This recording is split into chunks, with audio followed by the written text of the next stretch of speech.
Hi, my friends.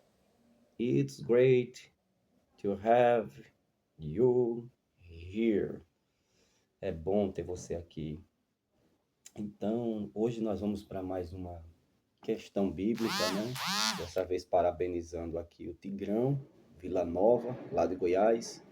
Minha família, por parte do meu pai, são goianos, né? Morei um tempo lá com eles. E é como o Goiás se parece muito com o Gipão, então, aliás, o Vila Nova, né? Que Goiás, rapaz. O Vila Nova aqui, o Tigrão, campeão goiano esse ano. Meus parabéns aí ao nosso Colorado goianiense. Então vamos lá, queridos, mais uma aparente contradição da Bíblia, né? Mais uma questão simples, porém os complexos fazem questão de complexá-la, né?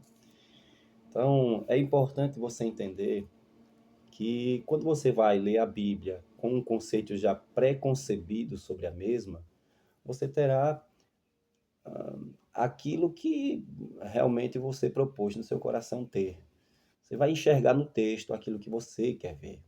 Mas se você for desarmado, se você for com o coração humilde, né, em oração, com certeza Deus vai falar e lhe ajudar no entendimento das Escrituras Sagradas.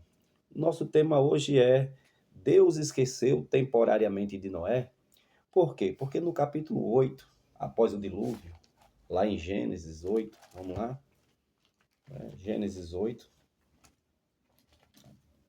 veremos aqui o porquê dessa pergunta, né?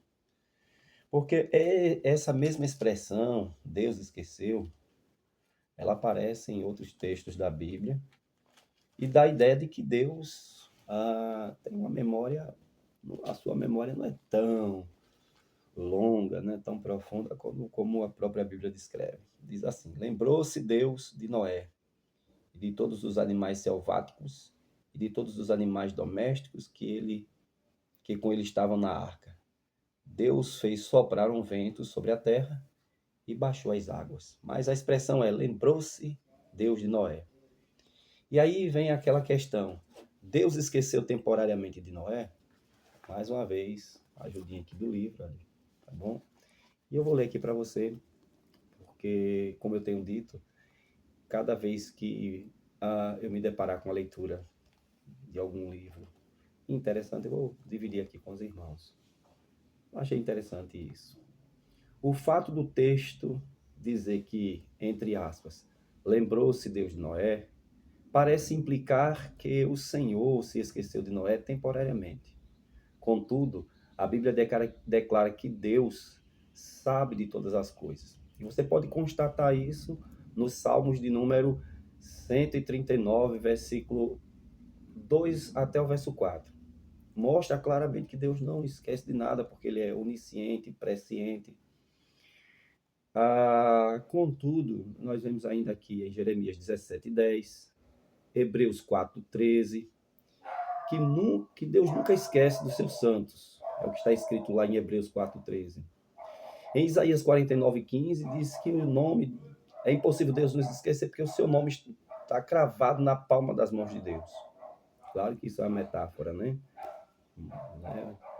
Que salienta apenas a memória de Deus profunda.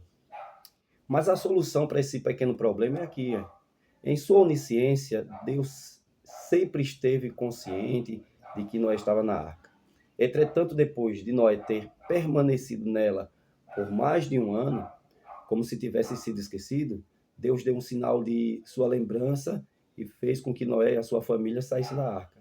Mas Deus nunca esqueceu de Noé, já que o Senhor mesmo foi quem notificou no início para salvar a si mesmo e a espécie humana, lá em Gênesis 6, verso 8 a 13.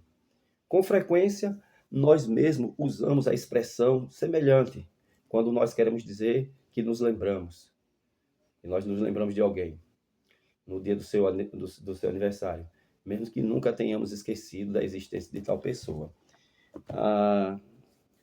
Eu vou aqui sintetizar. A Bíblia está cheia de uma linguagem chamada linguagem antropomórfica. O que é o antropomorfismo?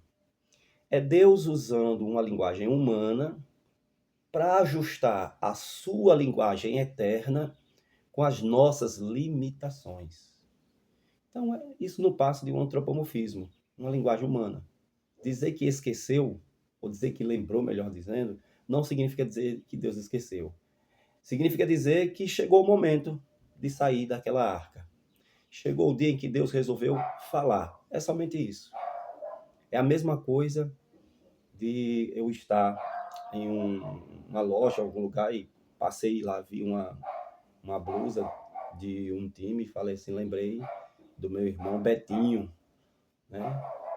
Ou da irmã Bia. E aí eu compro a blusa do Fluminense, porque eles são tricolores doentes. E aí, ó, lembrei de vocês. Mas eu nunca esqueci de Beto, porque Beto está sempre comigo, tá certo? É só uma força de expressão. Quando está correlacionado a Deus, um antropomorfismo. Que Deus te abençoe.